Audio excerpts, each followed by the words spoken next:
नमस्कार। आज हम निर्धनता के निवारण के लिए राजस्थान में मुख्य रूप से जो प्रोग्राम चलाए जा रहे हैं उसके बारे में बात करेंगे।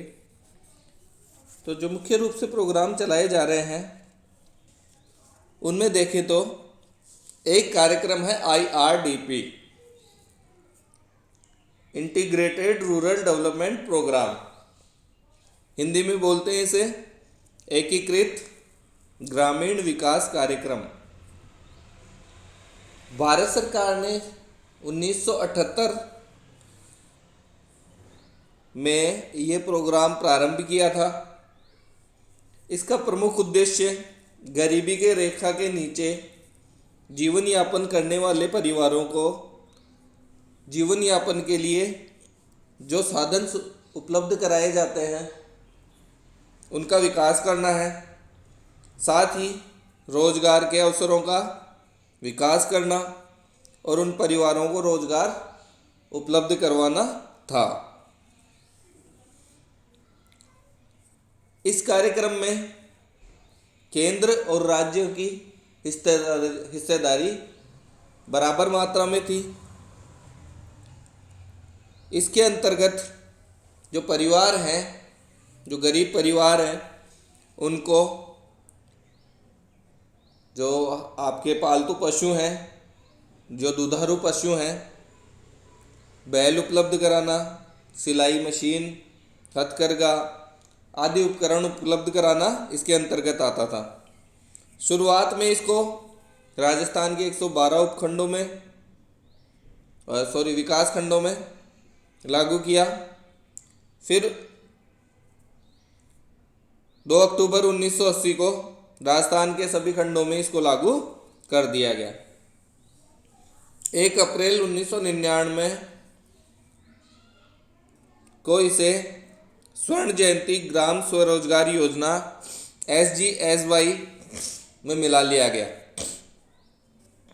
दूसरा प्रोग्राम है ग्रामीण युवाओं को रोजगार के लिए प्रशिक्षण देने के लिए ट्राइसेम जो कार्यक्रम है वो चलाया जाता है। इसके अंतर्गत युवाओं को रोजगार दिया जाता है। 18 से 35 वर्ष के युवाओं को इसमें रोजगार दिया जाता है। रोजगार देने के बजाय इसमें प्रशिक्षण दिया जाता है। युवाओं को रोजगार का प्रशिक्षण दिया जाता है ताकि वे रोजगार के काबिल बन सके। तीसरा प्रोग्राम है जवाहर रोजगार योजना। 1989-90 में यह योजना प्रारंभ हुई। केंद्र 80% व्यय करता है और राज्य 20% व्यय का वहन करता है। इसके अंतर्गत राष्ट्रीय ग्रामीण रोजगार कार्यक्रम और ग्रामीण भूमिहीन रोजगार गारंटी कार्यक्रम, इन दोनों को मिलाकर ये कार्यक्रम बनाया गया। इस कार्यक्रम के अंतर्गत क्या किया जाता है, ग्रामीण क्षेत्र के जो बेरोजगार हैं, जिनके पास रोजगार कम है, उनको रोजगार उपलब्ध कराने की सुविधा होती है। गरीबी की रेखा के नीचे जीवन यापन करने वाले परिवारों को प्राथमिकता दी जाती है। इसके अंतर्गत योजना के अंतर्गत 100 व्यक्तियों में से कम 30 महिलाओं को रोजगार देना सुनिश्चित किया जाता है। SC ST आदि लोगों को इसमें विशेष रूप से एक निर्धारित प्रतिशत है, उस प्रतिशत के हिसाब से उनको रोजगार उपलब्ध कराना सुनिश्चित किया जाता है। इसके साथ साथ एक कार्यक्रम है क्षेत्रीय विकास कार्यक्रम। हमने सूखा और अकाल वाले चैप्टर में पढ़ा था ये कार्यक्रम।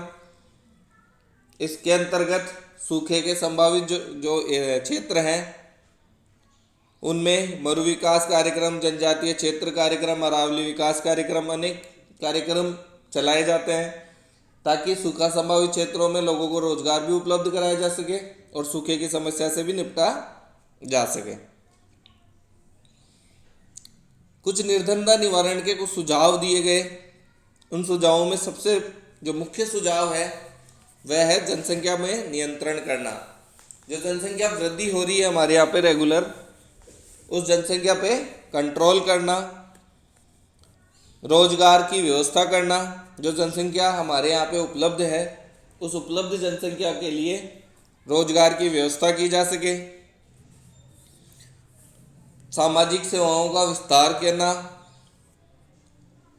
जो सामाजिक सेवाएं हैं, चिकित्सा सेवा हुआ, एजुकेशन हुआ और बहुत सी सामाजिक सेवाएं हैं, उनका विकास करने के कार्रवाई की जाती है। भूमि सुधार कार्यक्रम, हमने पिछले क्लास में पढ़ा था कि भूमि के असमान वितरण है, उपजाऊ भूमि नहीं है, अनेक कई कारण है। उन भूमि सुधार कार्यक्रमों की भारत में ज़रूरत है ताकि भूमि के असमान वितरण को खत्म किया जा सके। सार्वजनिक निर्माण के कार्य करना, रोजगार के लिए जो सार्वजनिक निर्माण के उद्योग हैं, बड़े उद्योग हैं, उनका विकास करना। इसके अलावा ये भी प्रयास करना कि सार्वजनिक निर्माण के जो कार्यक्रम चलते हैं उनमें युवाओं को अधिक से अधिक रोजगार उपलब्ध कराया जा सके। लघु और कुटीर उद्योगों का विकास करना। भाई बड़े उद्योगों में विकास करने से क्या होता है, देश की अर्थव्यवस्था में एक बूम आता है, लेकिन बड़े स्तरों को जो बड़े उद्योग हैं उनकी एक कमी ये है कि ये सभी लोगों को रोजगार उपलब्ध नहीं करा पाते। सभी लोगों को रोजगार उपलब्ध कराने के लिए आपको छोटे और लघु और जो कुटीर उद्योग है उनका विकास करना होगा, क्योंकि ये गांव-गांव स्तर पर फैले हुए होते हैं। बड़े उद्योग आपको शहर के आसपास में मिलेंगे, एक एरिया तक सीमित मिलेंगे, कुछ निश्चित संख्या में लोगों को रोजगार मिलेगा बड़े उद्योगों से, लेकिन लघु और कुटीर उद्योगों से आपको रोजगार के लिए जो गांव स्तर के लोग हैं, गांव में ग्रामीण एरिया में रहने वाले, इंटीग्रेटेड एरिया में रहने वाले लोग हैं, आदिवासी लोग हैं, उनको रोजगार उपलब्ध कराया जा सकता है ताकि वह अपने आय स्तर को बढ़ा सकें। कृषि के उत्पादन का विकास करना। आपको पता है कि हमारे यहाँ लगभग 70% आबादी कृषि पे डिपेंड है, और 70% आबादी कृषि पे डिपेंड होने के कारण जो हमारी मैक्सिमम जनसंख्या है या तो कृषि या उससे रिलेटेड जो व्यवसाय है जैसे पशुपालन हुआ, उस पर निर्भर रहती है। अब इन सब के कारण जब हमारी अधिकतम आबादी कृषि पर डिपेंड है तो उस आबादी को हम रोजगार उपलब्ध कैसे कराएं, इसलिए हमें कृषि से संबंधित उद्योगों का विकास करने की ज़रूरत है, कृषि का विकास करने की ज़रूरत है, कृषि उत्पादों का विकास करने की ज़रूरत है। इसके अलावा कृषि में अनुसंधान कार्य करने की ज़रूरत है। कृषि में अनुसंधान होंगे तो नए नए इनोवेशन होंगे, जिससे लोगों को रोजगार मिलेगा, एक नई संभावना का जन्म होगा।